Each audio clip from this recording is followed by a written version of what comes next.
Hey team, welcome back into the Warriorholic round 22. The New Zealand Warriors up against the Eels. Now at Smart Stadium for the second to last time this year. Really excited to see how the boys go. Some interesting changes this week. But before we get into that, a couple of key talking points that popped up earlier on this week. First one, very odd to see the Warriors post that thing about Nani Laumapi potentially wanting to come back to the Warriors. Got to be honest, I was a little bit busy. I didn't do my due diligence and didn't check his age because I thought for some reason he was about 28 when I put up a post thinking it might be a good idea. But finding out he's 32, that's got to be a pipe dream, surely. It was really interesting to see that Webby didn't completely dismiss it. He basically said that, the Warriors will always consider any quality players. You would have thought he would have shot it down, and I just feel like it's really weird for a club to post something like that about a player saying they want to come back and saying they've got unfinished business if it wasn't something the club was actually thinking about. I don't know, guys. That just seems very, very odd. The other one is Dylan Walker. Man, I feel for the big fella. It sounds like his wife has moved back to Aussie with the kids, and they've separated. Such a tough thing to hear. Being a father of young kids myself, I couldn't imagine that. Hence the rumours that he may be asking for a release to go back early, finishing up at the end of this year. My gut instinct says that I really don't think the Warriors would let him go. He's just too important a player for us. Only way I could see it happening is if we got a like for like swap, either some club trades him, or we're able to recruit someone else who's maybe not on the market at the moment, who we feel is a an equal match for Dylan. But man, I'd be gutted to see him go. He's just such an energetic player. I've loved him and Jazz's partnership while I've been at the club. So I don't know, guys. What are your thoughts? If he did go, who would be a good replacement for him? I really can't think of anyone, but a guy like Hopgood maybe. I don't know. Hate to even think about it. So looking at the matchup now between us and the Eels, we know that the Eels are sitting right down at the bottom. They've had a bit of a nightmare season. They showed some good signs in the weekend against the Storm. They had some good plays, particularly Sean Lane creating havoc with his offloads, but they just aren't firing. That limbo of having a temporary coach in place, not knowing what the new coach is going to bring. Rumours that a whole bunch of people are going to get tapped on the shoulder to move on, including the captain. It's got to be destabilising, but I had a shot at picking the lineup this morning. I try to do that every Tuesday morning, make a few guesses before it's actually released. I got to say, I was pretty bloody close. I got the backline right. So let's take a quick look at the backlines. Chan's in there. A lot of people said they wanted to see RTS stay in. I got to admit, I would have kind of liked to see RTS stay there and maybe see Chan's in the centres, but it was never going to happen. We know Webby loves Chance. We know he does the job. So I'm kind of interested to see RTS finally get a shot on the wing. It's been named there so many times, and I think he's only played one game. Uh, the biggest scary thing for me is every time he gets named on the wing, he ends up playing fullback. So touch wood, our man Chance is good for 80 minutes. Coming off the back of that calf injury. Good to see Ali Toa and MGT getting another shot together. I like what they both offer. They're both young, energetic, a lot of spark, raw power, X factor. MGT had a little bit of a quiet game last week. I thought he was solid without being, outstanding. We know what he did his first game out there. I thought he was really, really good. We've seen what he's done in Cup. I'd love to see him get a couple of runs out of dummy half and score a couple of tries. Ali Lautai started to show signs of how awesome he is, but he's going to have a real challenge up against Will Penasini. He's a great attacking player himself, and likewise MGT up against Talangi. He's a real speedster. Bunch of tries this year. I think it's about 13 tries. So both of those guys will have the handful, but it's a chance for us to have a look at our future. I'm really keen to see if they can light it up. On the other wing, Dallin comes back in. There were rumours that he was injured, but it seems he's there, ready to go against not so young Tuggo. Only 3 games into his career, so hopefully Dallin can dominate that one. Then into the halves. This is probably one of the areas that really a lot of people thought I was nuts, saying that Chanel would get named and it would be Tamati Martin who was the one to drop out.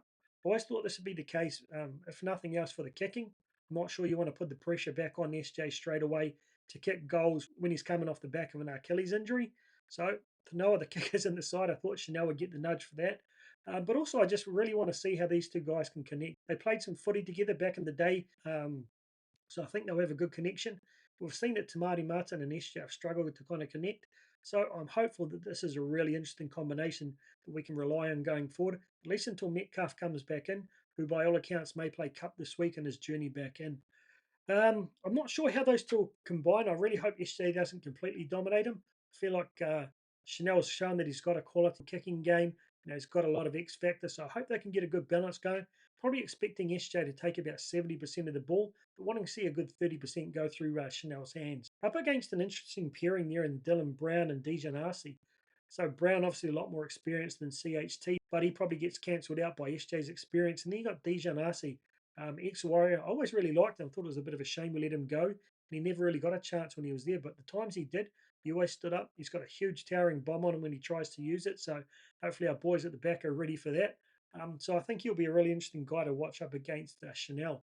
Both pretty quick, both pretty strong, got a decent hit on them. But Dijon Arcee's been dropped in and out, but we know that Webby sees CHT as a genuine weekly NRL player, either on the bench or on the halves. So hopefully you can get a bit of an edge up there. Overall on the backs, I think it'll be a pretty even matchup, but I'm going to give our boys a slight edge. I just think that hunger that the young fellas are going to bring in, balanced with the experience of guys like Dallin, RTS, and Chanel and SJ coming back in, hopefully we can light it up, particularly when we get those attack opportunities.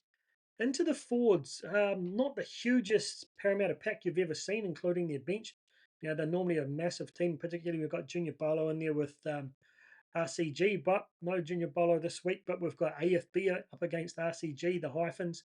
Uh, RCG is a very solid player, huge body, ex-State of Origin player. You know he'll love the challenger coming up against AFB. But AFB coming off the best game of the season last week. Some of the runs he got, running onto that ball like a man. I hope he can continue that. I feel like if he does hit the ball like that, he can dominate Regan Campbell-Gillard. But if he comes in passive and tries to just step through him, I think it'll be a real challenge. Also, he's got to really tie up that offload Campbell-Gillard likes to get away.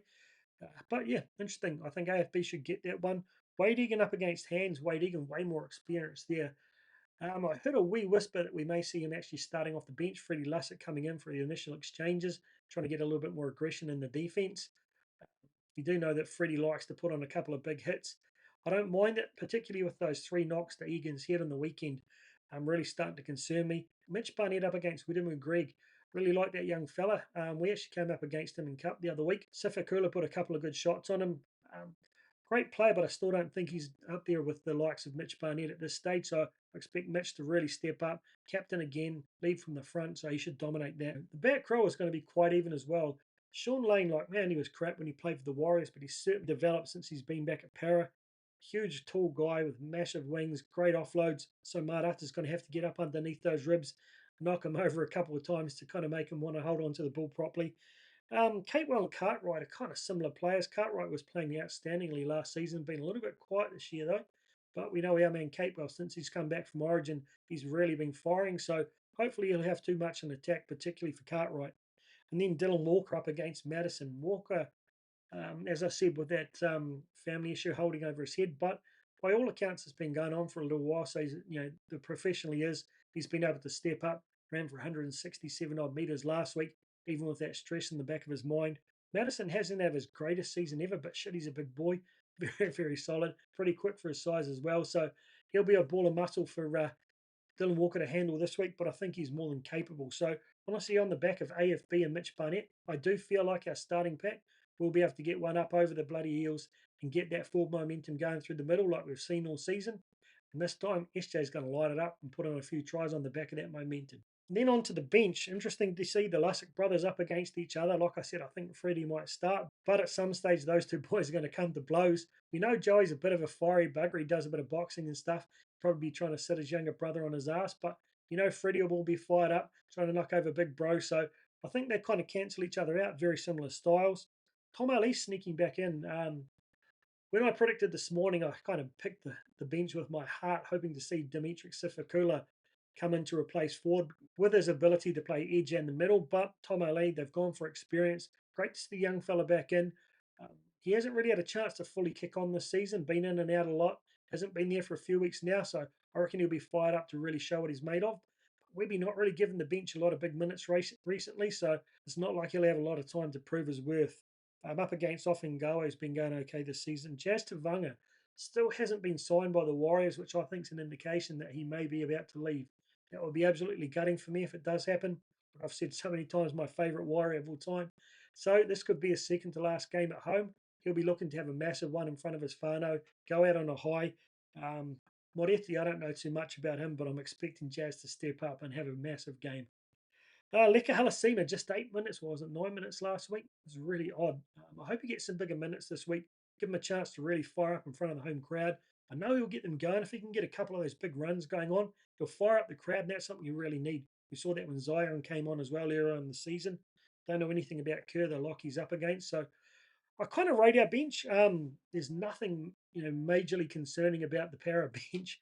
It's not their biggest bench by any stretch of the imagination. I feel like we've got a lot of energy. We're not huge. We've got a lot of explosive power with the guys we've got on there. On the extended bench, we've got Dimitrik Sifakula, Tane Tuolpiki, Tamati Martinez, Kossi, and Bunty Afoa. Of those guys, I feel like Dimitrik is the only one who might quite sneak in there. Just I don't know. I got a sneaking suspicion. He was on the extended bench last week. Massive guy. Don't know how he went in Cup last week in that loss, but in the past few weeks that I've been watching him, he's just shown some amazing signs as athleticism for a guy his size. So I wouldn't mind if he did sneak in there somehow, but I'm not sure who it would be for. I'd hate for it to be at Lecker's expense. I'd love to see both of them on together. Anyway, guys, what are you most excited to see about these listed lineups? Is there anyone you're worried about? Is there anything you would have liked to see instead? Are there any smokies that may come out at the last minute? Where he loves a late change. I feel like we're going to put the foot down this week with SJ back. I'm looking for a 20-point win. Up the New Zealand Warriors, only 2 games to go at home. I hope that full bloody crowd turns up this week. Don't want to see any blue, just to see a screaming Warriors fans. Let's go.